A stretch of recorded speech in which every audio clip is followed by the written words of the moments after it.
Not live yet, but it's going live. Okay, we're live. Welcome to the Steampunk Star Raisin live show, episode 7, November the 4th, 2015. I'm here with my co-host, Daniel Bergeson. Hello. And how are you today, Daniel? Better. I'm doing good. Yeah. Better? Were you not doing well the other day? I had the flu. Okay, that's why I didn't hear from you for a couple of days. That's understandable.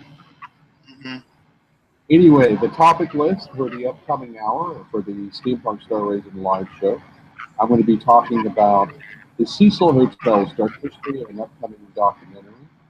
I've talked a little bit about this topic before, but this is going to be more all-inclusive because the other night I stayed at the Cecil Hotel, and basically I figured, well, it was raining, and I wanted to check into a hotel to get out of the rain, and I might as well check into the Cecil Hotel, or now known as the Stay on Main Hotel, because I want to do a documentary. So I shot a lot of video, explored a little bit of Elisa Lam's last day, and there's just a lot of creepy things that happen at this hotel. So I'm going to be talking about Elizabeth Short, Black Dalhia, rumored to have been seen at the hotel in 1947, Richard Rodriguez, the Night Stalker, and they were there for a while. Austrian serial killer Jack Unterweger, Unterweger stayed at the Cecil in 1991. Elisa Lam's mysterious death in February 2013, and the documentary thereof that I'm working on with that. And I'm also going to be talking about my experience last weekend at Comikaze Expo 2018. William Shatner, not in Star Trek Beyond. Nichelle Nichols experience, I interviewed her. The interview is currently on my YouTube channel. And Keir Dullea experience, the guy that played Gabe in 2001: Space Odyssey. I interviewed him. He was very nice, and that interview is also on my YouTube channel. And new Star Trek series planned for January 2017. But yeah, so yeah, the other day. I checked into the Cecil Hotel. It was raining pretty hard in LA, and the place where I stay, it's not always the most waterproof. So I went into I was like, well, if I'm going to pay money for a hotel, I might as well check into the Cecil Hotel or stay on Main. This place has such a rich history, neoclassical architecture on the inside, and I might as well shoot video and do a documentary about the place. And so I haven't quite decided. I might try to do a trailer and then do a Kickstarter to see if I can get it produced as a full feature film. Or I might just upload this documentary to YouTube. But I'm going to try to Kickstarter first, and then if the Kickstarter doesn't succeed, then I will upload it as a documentary film on the YouTube channel. But I shot a lot of footage and narrate the film, and I'm already done with the production part. I got to go to post-production. But yeah, I mean, there's two serial killers who lived there for a time. Well, I should say, the Austrian serial killer, Jack Unterweger, he stayed there for about 5 weeks. But yeah, the Black Dalhia case from 1947, Elizabeth Short is rumored to have been seen at the Cecil Hotel shortly before her body was found. So the place has a dark history. Do you have any comments about that? I hadn't heard about it. It sounds cool. Well, and it's also the Cecil Hotel. They changed the name in February 2013 because of Elisa Lam's mysterious death there. Because of all the bad publicity with the water turning black, it was very similar to the plot of like a real life version of the movie Dark Water. But so they changed the name to Stay on Main, but you could see the banners on the Warren banners on the side of the hotel, the painting on the side of the building, and the engraving on the street. It still says Cecil Hotel. So yeah, when you look at the lobby at the front entrance, there's a big banner covering what used to say Cecil Hotel, says Stay on Main because they're trying to themselves. from the dark past of the building. But it's very interesting. It's built in 1927, neoclassical architecture. There's like a lot of goddess sculptures of Venus. It looks very grand on the inside, but it was for a long time, until recently, the Cecil Hotel was a boarding, like a kind of a boarding house for poor people. But now they've kind of uppriced it. It's a little bit more expensive than it used to be, and it more caters to European tourists. Every time I've stayed at the Cecil Hotel, I always run into a lot of people from Europe. It's mostly European tourists who stay there. Because it's one of the cheaper hotels in LA, but it's not like the cheapest. It's like you spend about $60 or $70 in a stay. I'm not sure if they have a weekly rate anymore. I had to ask one time if they had a weekly rate, and they said they didn't. They just did varies day to day. But on the side of the building, it used to average, they still have the old lettering. I took pictures of it. If you want to see some of the photos that if you're watching, I doubt anybody's watching this live. No. The last episode, we had one person watching live. This time we had 0. But if any of you are watching this in rerun, you can go to my Instagram account, which is a link to my Instagram and my YouTube channel, and I took pictures of the interior of the Cecil Hotel and the exterior. But yeah,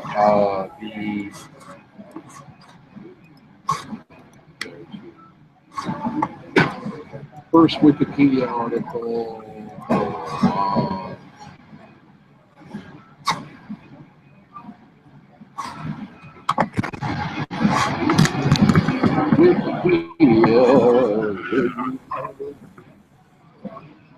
Wikipedia is loading a little bit slow. People be patient with me. It's loading a little slow because apparently my internet's not the best right now. And also, when I use Google Hangouts, it tends to suck the whole thing. So I'm going to turn on screen capture once Wikipedia loads.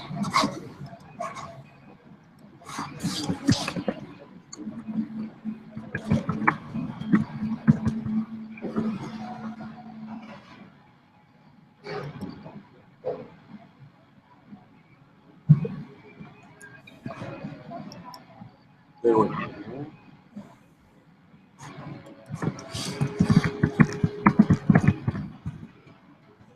Yeah, I'm gonna go in order of my top list here. Black Dalhia.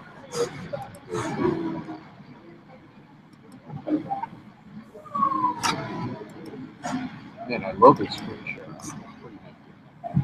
But yeah, I talked about this in one of the previous episodes, but this is a more inclusive episode because I'm leading up to a documentary film that I'm working on about the Cecil Hotel. So it's not just about the Black Dalhia, it's about everything. But yeah, Black Dalhia, Elizabeth Short, she died in 1947. She was chopped in two. There were many conspiracy theories and many theories about her death, who killed her, but her murder remains unsolved. And you can see there's her tombstone. So that I would say this is the earliest reference of the Cecil Hotel that she supposedly was seen there before, shortly before her death. So a lot of people think that the building might be connected to her murder, but who knows for sure? There's no conclusive evidence. It's just gossip. But it would be very credible because Cecil Hotel in 1947 was a cheap place to rent, and Elizabeth Short went there to be an aspiring actress, and she was moving around about from cheap boarding house to cheap boarding house. And so it'd be very credible that she could be there, could have been there. And so, like when I go into the Cecil Hotel, it's very haunting, very nostalgic, very neoclassical. You tell it's very aged. The lobby's got a long history. I can almost envision Elizabeth Short walking around, looking for a guy that could pay for her meal or pay for her hotel room, which she often did. But anyway, moving on to the next topic. This one's one I only know vague.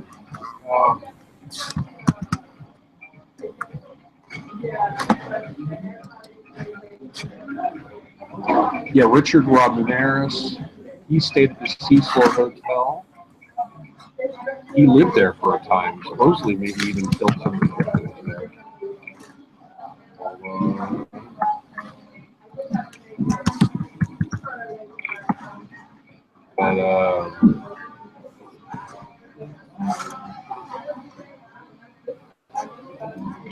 But yeah, he is known to have lived at the Cecil Hotel. He was known as the Night Stalker. Oh, he died in June in 2013. I haven't kept up. This guy killed. Wow, he killed a 9-year-old girl. I didn't really know too much about him. I just knew he was a serial killer who stayed at the hotel. And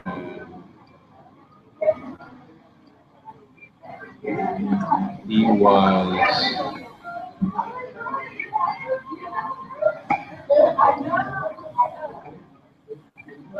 Oh, he didn't get executed. He died of complications of B-cell or lymphoma. B-cell lymphoma, or cancer. How ironic. Oh, because he had chronic hepatitis C infection.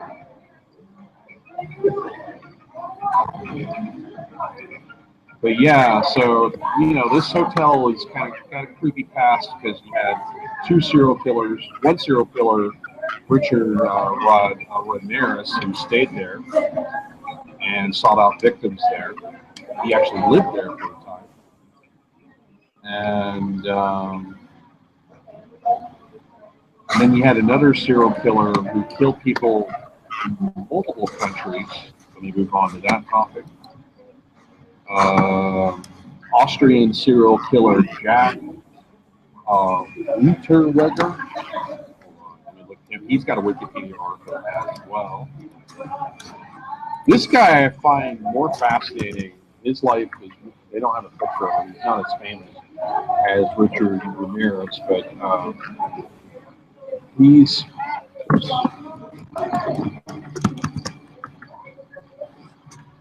they don't have a picture of him, but he is famous enough to have a Wikipedia article written about him.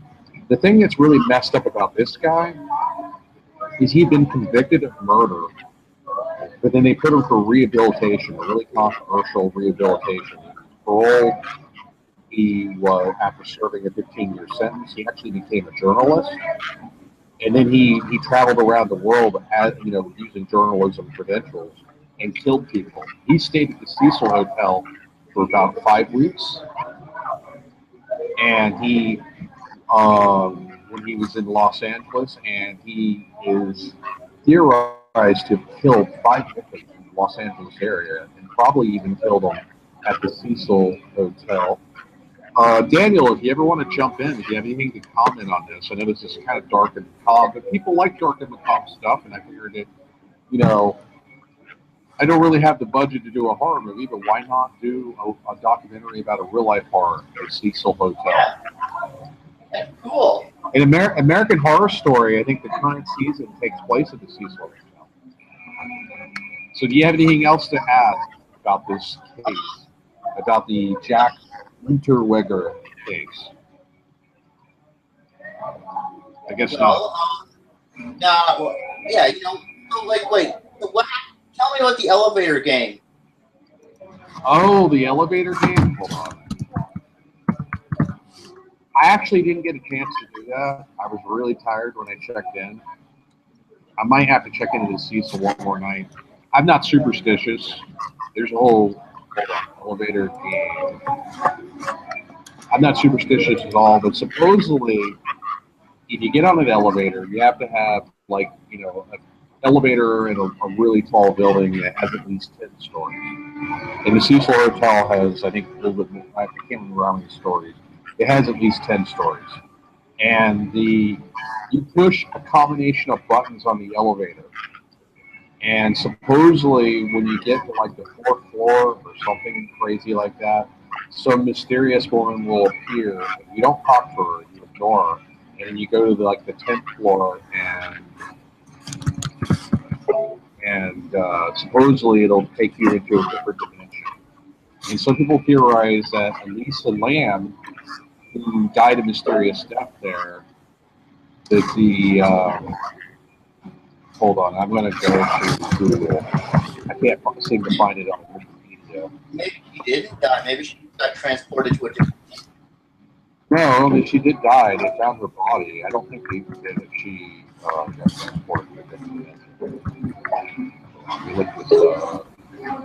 The most dangerous game is the elevator game. Yeah, I'm not superstitious. Okay. But yeah, this I'll add this little tidbit because this ties in to the next story, which is Elisa Lam's mysterious death, February 2013, at the Cecil Hotel. And some people theorize that she might have been doing it. You need one building with at least 10 stories high with an elevator. That's the criteria of the Cecil Hotel. And all three of these conditions must be met in order for the game to proceed. Enter your chosen building and get into the elevator on the first floor alone. You have to be alone in the elevator. Do not proceed if anyone else is in the elevator with you. Press the button for the fourth floor. Step 3. When the elevator reaches the fourth floor, do not get out. Instead, remain in the elevator and press the button for the second floor. And then step 4. When you reach the second floor, remain in the elevator and press the button for the sixth floor. Step 5, when you reach, man, I'll have to print this out one of these days and go to the Cecil Hotel and do this. Step 5, when you reach the sixth floor, remain in the elevator and press the button for the second floor. So you're like double looping on yourself there. When you reach the second floor, remain in the elevator. This is step 6. When you remain in the second floor, remain in the elevator, press the button for the 10th floor. When you reach the, wow, this is complicated. Step 7, when you reach the 10th floor, remain in the elevator and press the button for the 5th floor. Step 8, when you reach the 5th floor, a young woman, this is this mysterious young woman, I guess she's supposed to be like a phantom or a person from another dimension. A young woman may enter the elevator. Do not look at her. Do not speak to her. She is not what she seems. Step 9, press the button for the first floor. So I wonder, this rule for step 8, I wonder if you were to dare to talk to the woman, they make it seem so creepy. Okay, step 9, press the button for the first floor. The elevator begins ascending to the 10th floor instead of descending to the first floor. You may proceed. The elevator ascends to the first floor. Exit as soon as the door is open. Do not look back. Do not speak. Wow, this sounds like a children's game.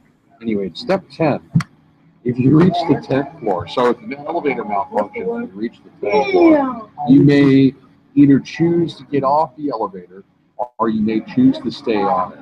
If you choose to get off, and if the young woman, if the woman entered the elevator onto the 5th floor, she will ask you where you were going. Do not answer her. Do not look at her. Again, it's like do not answer her, do not talk to her, do not look at her. Then step 11, you will know whether you have arrived at the outer world by one indication only. The only person present in it is you. I don't know what the outer world is, but yeah.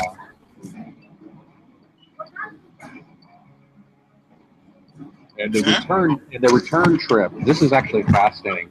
Yeah, some people theorize that Elisa Lam was playing this game because there was a video that went viral in 2013 when Cecil Hotel, when they were doing an investigation to her death, the police department requested the security footage, and the security footage was released online. The video went viral because she was pushing all the elevator buttons and doing a lot of things really weird and creepy in the video. It's like something out of a horror movie, and some people theorize that she was playing this game. So apparently, if you can get to the outer world, that's the name of this other dimension, you can do the return trip, which is press the button for the first floor. If it doesn't work, keep pressing it until it finally does. When the elevator reaches the first floor, exit as soon as the door is open. Do not look back. Do not speak. If you choose the exit, the elevator on the 10th floor. Wow, this is This is off a website. I'm not going to be accused of plagiarism here, so I'm going to mention the website I got this information from. It's called theghostinmymachine.com or theghostinmymachine.wordpress.com. That's where I'm getting all this information for the elevator game. But yeah, it's very silly superstition. What do you think of the elevator game, Daniel? Do you believe that it's real? I think it's cool, and it could be real. If you follow the instructions, you could end up in a different dimension. It's possible. I don't see anything wrong with that. I'm an explorer, but I don't believe that elevators have superpowers. I don't believe the elevator is a tortoise. But I'm going to do it just to, because it might jar some people. Like, oh my God, you shouldn't be doing it. I mean, it's kind of similar in a lot of ways to a superstitious game I heard when I was a kid, Bloody Mary. Like you go into the bathroom and you turn the lights off and you say Bloody Mary like 10 times in the mirror, and then supposedly Bloody Mary will appear. And it's just like one of those little creepypastas that I really do think creepypastas predate the internet. I know the definition of a creepypasta has to be a story on the internet, but there's like these creepy stories, these creepy folklores that predate creepypastas that really the precursor to creepypasta. Bloody Mary is one of them. I think the elevator game is another one of them. And I don't know. I mean, Elisa Lam, I do believe that she was killed because her body and all her belongings were thrown into the water tank. And the lid of the water tank was very hard to remove. And somebody had replaced the lid, so she couldn't have done it herself. And supposedly the reason why she died, it was ruled of accidental death, is that she drowned because she couldn't get her way back to the surface. And the water is all the way to the top of the lid. And the lid had closed on her. But who closed the lid? So I theorized that she was dead, and somebody maybe at work at the hotel was covering up her tracks. And with a lot of lazy police work, they just want to go with the simplest explanation because it's just much easier to close the case than it is to investigate a hard case. So I think I've talked about Elisa Lam in one of my previous live shows. So if you guys want, look that up. The subject matter is in the description for the video. Anyway, moving on to Comikaze Expo 2015. Are you still there, Daniel? Daniel?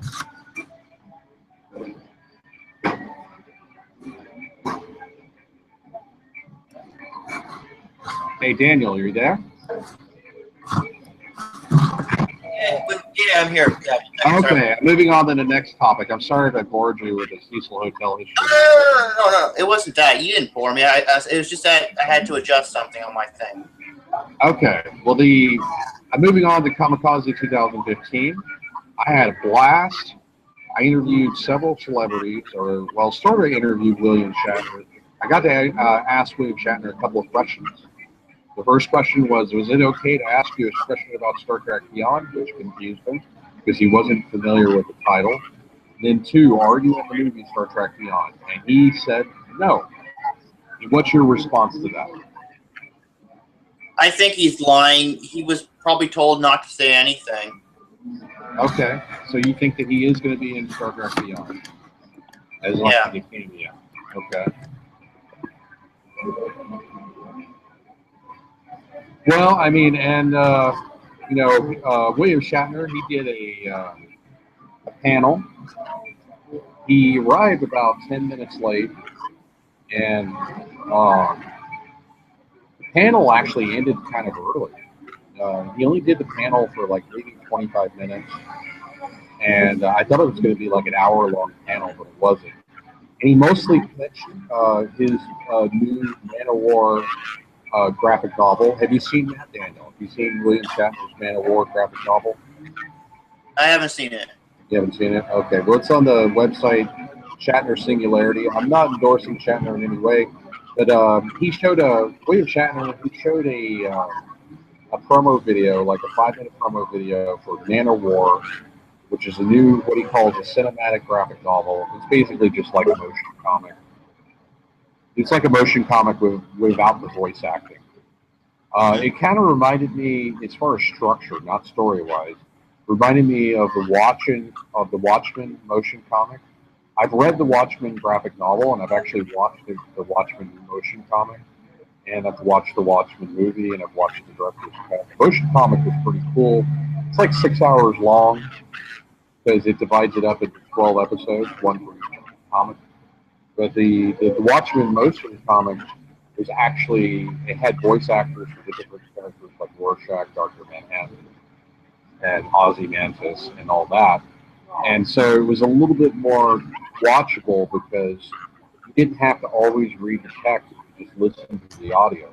William Shatner's Man of War, William Shatner narrates the beginning of the story, but there are no voice actors to narrate the dialogue, so you read frame by frame like you do a comic. But it does have sound effects and sometimes animation in between. So it's basically just another, he calls it a cinematic visionary graphic novel, but it's just another form of motion comic, and he's selling the episodes on iTunes, and he's got the first 4 episodes for free on his website. And that's mostly what he talked about. It was basically, he didn't want to talk about Star Trek, he didn't really want to talk about anything else.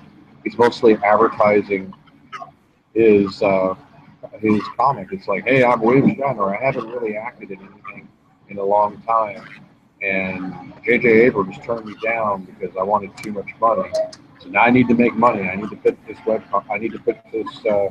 cinematic graphic novel. That's what it kind of felt like to me. Any other comments about that before I move on to the next topic? Yeah, I think he's going to be in the next movie. Unless, maybe, I don't know.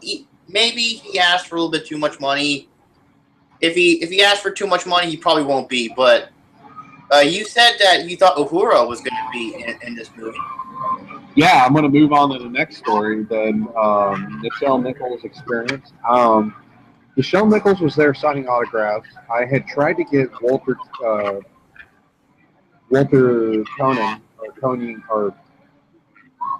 Keating, aka Chekhov. I tried to get him to do an interview, and his agent was like, asked on my behalf, and he's like, not right now, come back later. So I waited until the end of the day. This was on Saturday, because I really wanted to interview him. A lot of the original Star Trek cast members have since passed away. Leonard Nimoy, James Doohan, Forrest Kelly, and so I'd like to interview some of the original Star Trek celebrities while they're still around. So I would have been so great to be able to interview him, and I was optimistic when he said come back later. But when I came back later, his agent totally sidelined his assistant. He was like, he's not interested in doing an interview. I'm like, okay, in that kind of defiant tone. So I wasn't able to do an interview. I did get some video footage, which I haven't uploaded yet, of him signing autographs. That was the next best thing. But I thought the same thing was going to happen with Nichelle Nichols, because when I saw Nichelle Nichols at Gallifrey 1 signing autographs, her agent that was with her at the time said, oh, she's got Alzheimer's and she can't do interviews anymore. She gets confused. And either that's not true, or either that might have been the reason why she was vague, but I didn't get that reception from her. This time it was different. I waited till like 15 minutes before Comikaze was ending on Sunday. And security was managing, she had a security detail, and they were managing her autographs. And they were like, well, wait till her last, paid autograph is done, and then we'll let you know. And I had to wait like another 5 minutes after that. And then she was kind of tired, and she was like, can you make it quick? And I'm like, yeah, I'm doing this for YouTube. I can make it quick. I'm only going to do like a 3-minute interview because most people on YouTube don't watch my videos past 3 minutes. And so I did a very quick down and dirty interview. I shouldn't say down and dirty, but just straightforward interview with Nichelle Nichols. She was very kind enough to allow me to do that. I really appreciate it. But she's getting up in age.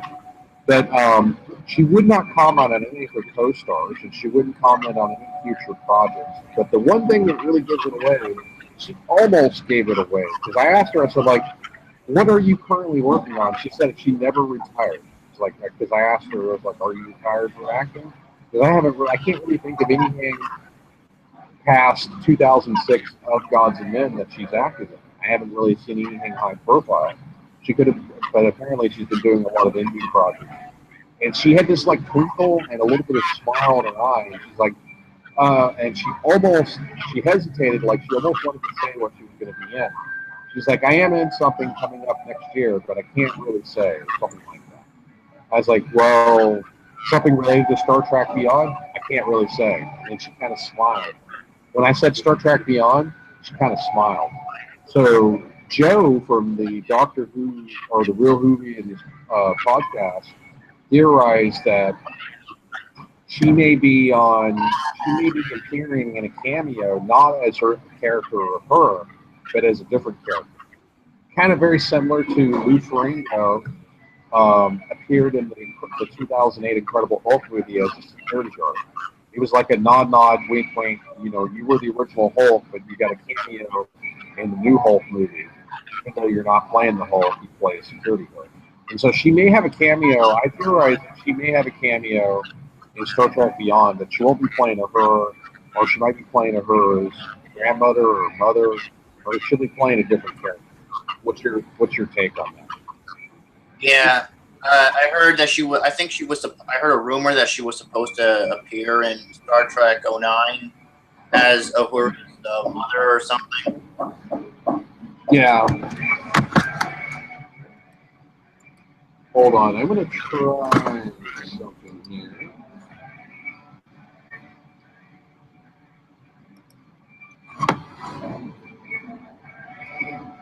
Oh.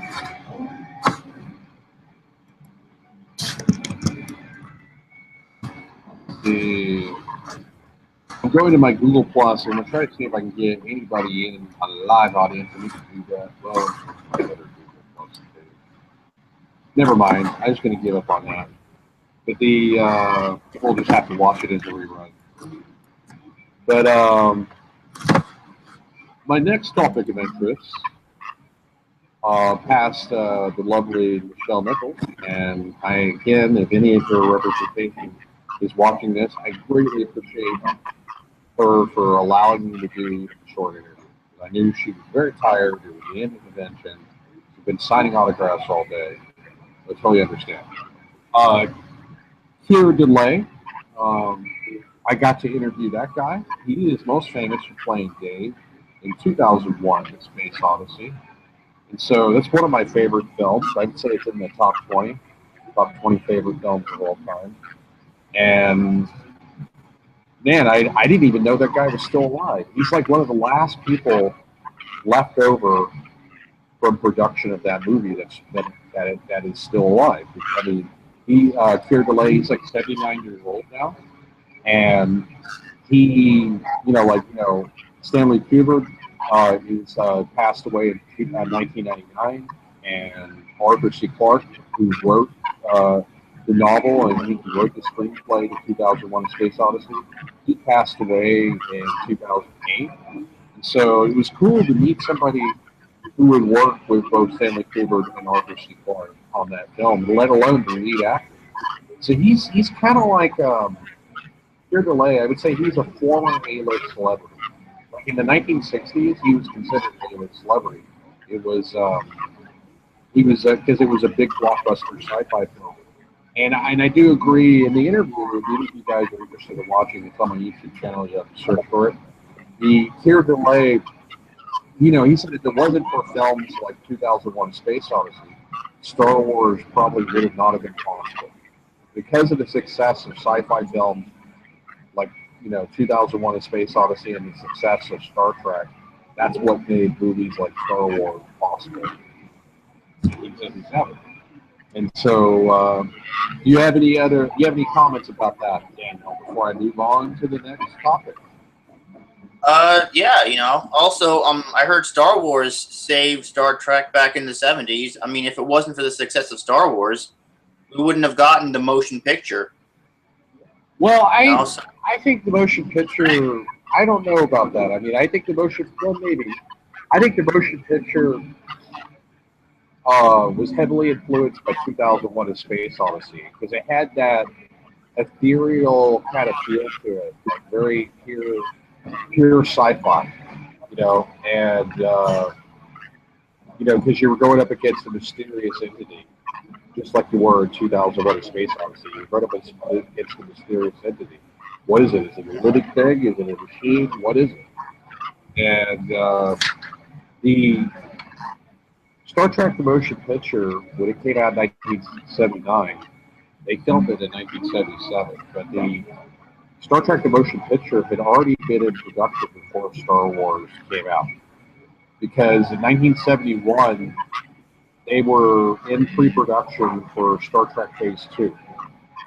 In Star Trek Phase 2, like they couldn't get Leonard Nimoy to come back, and they shot some test video footage.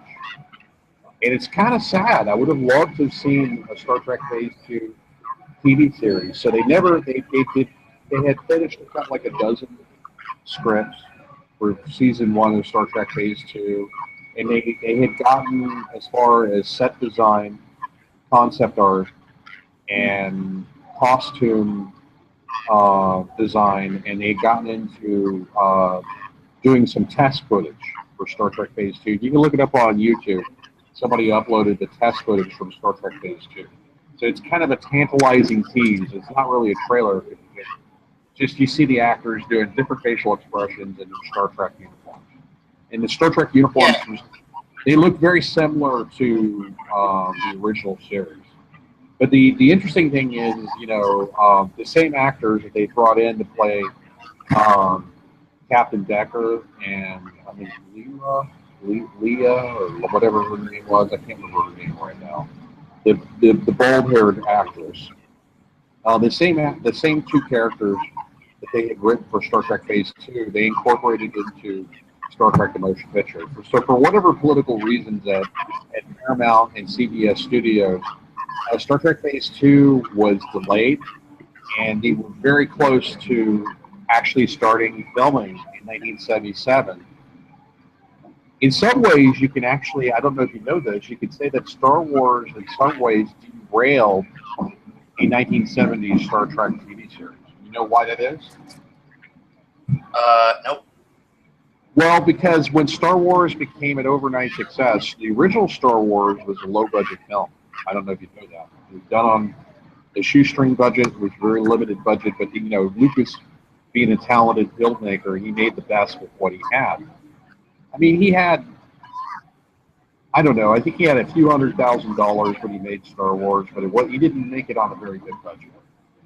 And because a lot of people in Hollywood were expecting Star Wars to bomb. They thought it was just going to be another B sci-fi movie, you know, like kind of like Plan 9 from Outer Space was a famous B Hollywood sci-fi movie from 1959. They were expecting it to be like that it wasn't going to do very well, and, you know, it might get a niche cult following, but it wasn't going to be the blockbuster success that it was.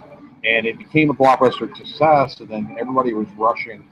And because of the blockbuster success of the Star Wars movie, they were like, well, we need a movie to compete with Star Wars. Oh, we got Star Trek. Let's cancel the TV series and make it a movie. So one could argue that the success of Star Wars is what killed Star Trek Phase 2 from being a TV series. So they took all the concept art and all the set designs from Star Trek Phase 2 and incorporated them into Star Trek: The Motion Picture. And also, you can just tell by the plot of Star Trek: The Motion Picture. I know you've never seen 2001: A Space Odyssey. I recommend that you see it just for historical significance because it heavily influenced Star Trek: The Motion Picture. Very similar plot to Star Trek: The Motion Picture 2001: A Space Odyssey. That's where 2001: A Space Odyssey was heavily influenced. Star Trek: The Motion Picture, you can argue, was heavily influenced by the Star Wars movie. In some ways, I would say that Star Wars actually derailed Star Trek Phase 2 from being ever finished. So, but I mean, for better or for worse, that's just the politics of the time. because these CEOs and executives, they're becoming like the dukes and lords. They're like the contemporary dukes and lords. Even though officially they don't have power, they really do. They're like politicians. They're non-appointed dictatorial politicians. But anyway, and so they sometimes make silly decisions. And that gets into the game. But any other comments about Keir Dullea, 2001: A Space Odyssey, before I move on to the next topic? No. No? Okay. This next topic I know you're going to love. And I'm going to let you, because you're my Star Trek guy. You know more about Star Trek than I do. I know quite a bit, but you know more than I do. Yeah. So the new Star. Go ahead. The new Star Trek. A couple days ago, we got confirmation from CBS that a new Star Trek series is coming in January 2017. I am so excited. Yeah, it's gonna be good. I am so blown away and surprised by that. I remember I talked to you like the last show a couple weeks ago, and I thought it was going to be years before they did a new Star Trek TV series. Because I know that. And also, one of the go ahead. One of the good things about this is the same team that worked on the movies, the new movies, are going to be working on this series. See, I don't like. The same team that made the last two Star Trek movies is going to be working on the television series. I don't like that because that suggests to me that it's probably going to take place in the Abrams universe, and it's probably going to suck. That's my opinion. No. This is definitely going to. They confirmed it's not going to be taking place in the Abrams universe. Oh, it's not? So, okay. No, okay. I'm going to share screen this if I could. Yeah, go ahead. Go ahead. Share screen it. This is so freaking exciting. Okay, let me share screen something.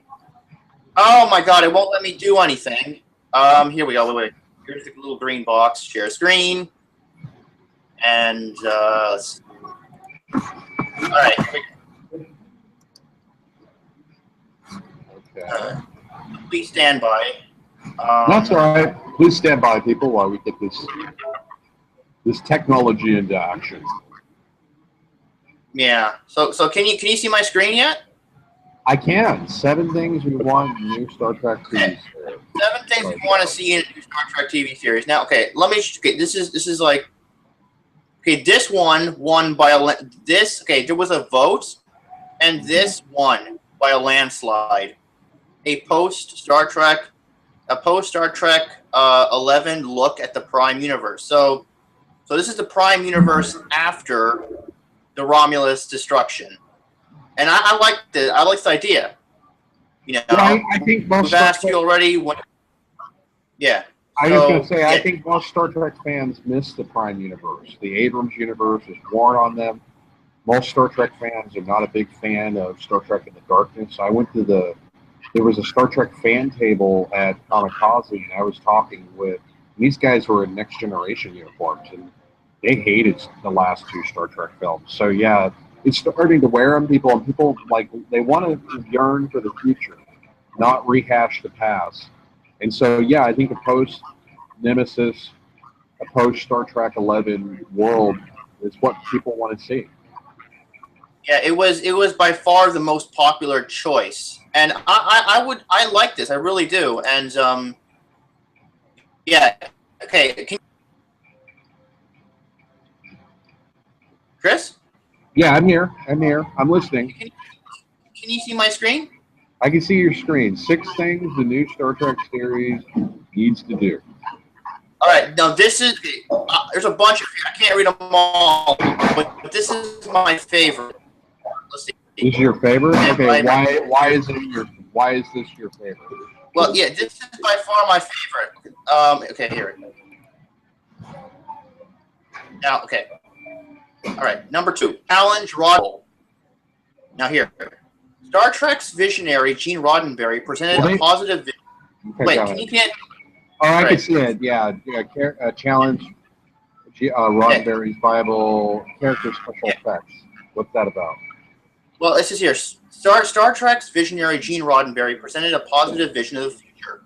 He was also so caught up in his kumbaya philosophy that he inadvertently robbed the series of needed drama by requiring all of its main characters to more or less get along. The new series needs to boldly ignore big chunks of the Roddenberry Bible. Instead, ramping up the tension between characters. There's precedent for this. Deep Space Nine was the high watermark for drama in the Star Trek universe, and it got that way by introducing storylines that Roddenberry likely never would have approved of, such as an ongoing war. Now, this makes most sense. I like this. I really like this. I agree. It's one person's opinion. What website is this? Mashable.com. It's just okay. Well, no, I just want to referencing website to like the, because there was that recent controversy with Jacqueline Glenn, atheist YouTuber. They were accusing her of plagiarism because she was going to other websites or Facebook comments, really petty, in my opinion. And she was, reciting some of the material that she got from other sources, but not citing the original source. So I don't want to be accused of that. So that's the reason why. Yeah, that's just one person's opinion. I disagree that Deep Space Nine was the high watermark. The high watermark was Next Generation. It was the highest rated Star Trek television series of all time. It was even higher rated than Deep Space Nine. I mean, Deep Space Nine had high ratings, and it was a good show. I liked Deep Space Nine, but I did think it strayed a little bit too far for Gene Roddenberry's universe. You had character conflict in Next Generation. You had, towards the 7th season, you had a love triangle between Riker, Worf, and Deanna Troi, and you also had the journey of Commander Data learning to become human. He had to learn to become human. It was very talky, whereas DS9 was more hands-on, fighting and shooting. Like, for example... But Star Trek was never meant to be Star Wars. It never was. It's never meant to be Star Wars. Look, what I'm saying is, it should be more of a normal sci-fi series. And that's a normal sci-fi series. Well, for whoever's watching this in rerun, because nobody's watching it live, but I respect your opinion, because I'm a follower of the philosophy of Gene Roddenberry, and I am a follower of the philosophy of Carl Sagan. Those are the two biggest influences on my life, and I believe in tolerance of differences of ideas and to respect people's different ideas. And I disagree with you on that. You want more action and more dark and gritty and more Star Wars-like drama, but that's, to me, is not what most Star Trek fans want. I mean, Star Trek fans do yearn for post-Nemesis Prime universe because the new Abrams universe kind of wears on them. It's all about flash and lens flare and explosions and special effects and very little solid story. I have faith and hope and confidence. One should never have faith. You know why one should never have faith? Because faith is taking things without evidence. You should have confidence. You should have confidence in something. Never have faith. Well, I have confidence that the new series will do good because it has the team that worked on. I think the new series will give us the best of both worlds. It'll give us a post Romulus destruction series in the Prime universe, and the action of DS9 and these new movies. It's the best of both worlds. I'm so happy that Alex Kurtzman is probably working on this. And you know what? We may get Bad Robot on board as well if we're lucky. I love Bad Robot. Bad Robot, J.J. Abrams. I like the logo. That's about all I can say about Bad Robot. Abrams has made a lot of really crappy films. He penned the screenplay for Armageddon. He also did that weird, what's that weird monster film where it's done from the point of view of people who had cancer? Like done like a... Hold on. Hold on. I'm gonna mention all the films that Abrams has done that I hate. Although he is doing the new Star Trek, or new Star Trek. He's doing not only the new Star Trek, he's also doing the new Star Wars. But I think that the fact that he's not the executive producer of Star Wars, and the fact that he didn't write the bulk of the story, means that it'll still be good. I think. But Abrams has done a lot of crappy stuff movie-wise that I don't really like. He's heavily, his mentor, J.J. Abrams' mentor was Michael Bay, and I can't stand Michael Bay, and I can't stand most of what. He's doing a sequel to Cloverfield. Well, Cloverfield sucked, man. I saw it. I rented it on DVD years back. Well, it's a monster movie, but it's not a typical monster movie. It's done on a shoestring budget, and it's done purposely on a shoestring budget. It's done with shaky cam, lens flare, and explosions, because it's just blah blah blah. It's from the point of view of people who get killed by this monster, so you only get a brief glimpse of the monster. So I didn't like Cloverfield. I didn't like Star Trek Into Darkness. I didn't like 2009 Star Trek. Yeah, I'm so excited. We're gonna get. He was the producer for Mission Impossible 6. I did not know that. Yeah. Apparently they're doing a Portal movie. Ooh, they're doing a movie based on Portal. Just confirmed here. Yeah, if you go to J.J. Abrams' IMDb page, it says Portal has just been announced. He's announced as the producer of Portal. And that's a sci-fi movie based on the video game. I played Portal. That was an awesome video game. Sorry, that's a little bit of breaking news there. Apparently, Abrams set to produce the movie adaptation of Portal based on the video game of the same name. He did Lost. I never really got into Lost. Lost didn't really interest me. It seemed like a hokey show.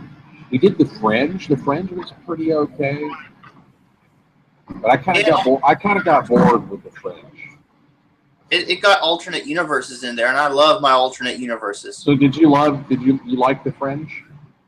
Yeah, I didn't watch it all, but it had some pretty cool stuff in it. I mean, it had some cool stuff, and it had a promising start, but by the end of the first season, I just got bored with it. I'm like, this has all been done before.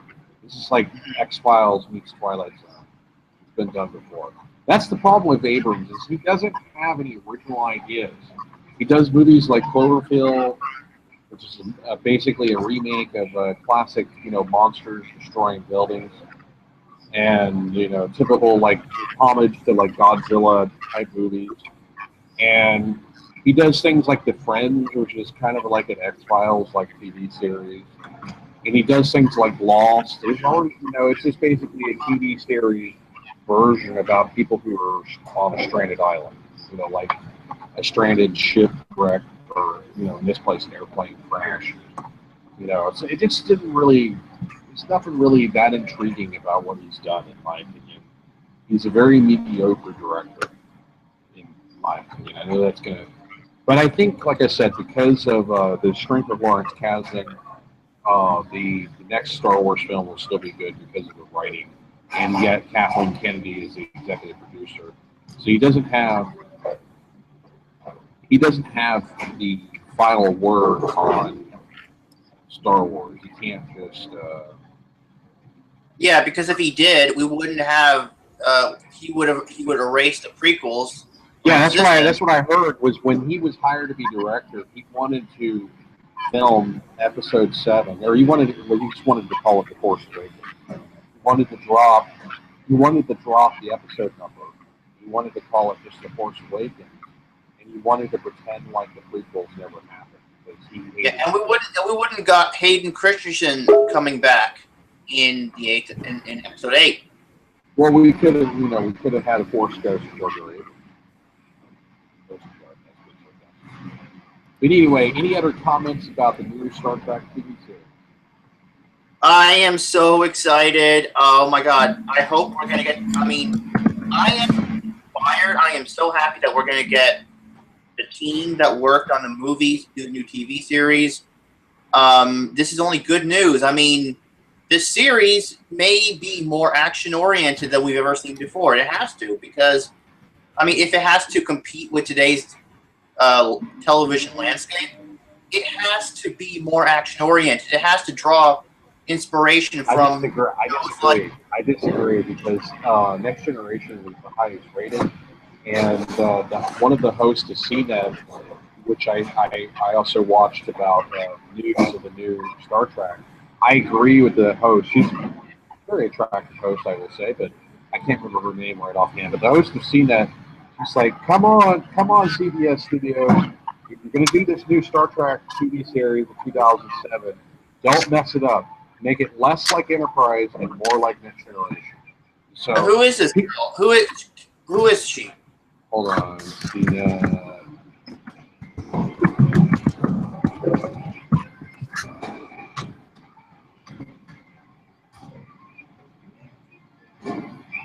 It's on the CNET YouTube channel. I don't know her name. Yeah. Well, okay, because, like, you know, Jesus Christ, I would like to go on... Bridget Carey. Yeah. Can you give me the link? I'll give you the link. You're not going to like it because it agrees with my opinion and it disagrees. Yeah, well, I just want to tell her something. Well, I mean, this is just a video. I don't know if you want to leave a comment. Yeah, I want to leave a nice little comment for her.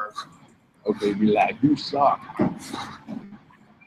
Yeah, I saw your nice comment about Gene Roddenberry burn in hell. So you want Gene Roddenberry to burn in hell? Yeah, I'm sorry. I just disagree with that guy. I mean, everything had to be nice and peachy and everything, and that just... Yeah, well, everything was nice and peachy. You had the Romulans that were going around being devious. The Federation had gone to an evolved state where they got past petty differences. They were better educated, had a better appreciation of science than 21st century or even 20th century humans. And the drama was in the different characters that they encountered through other alien races.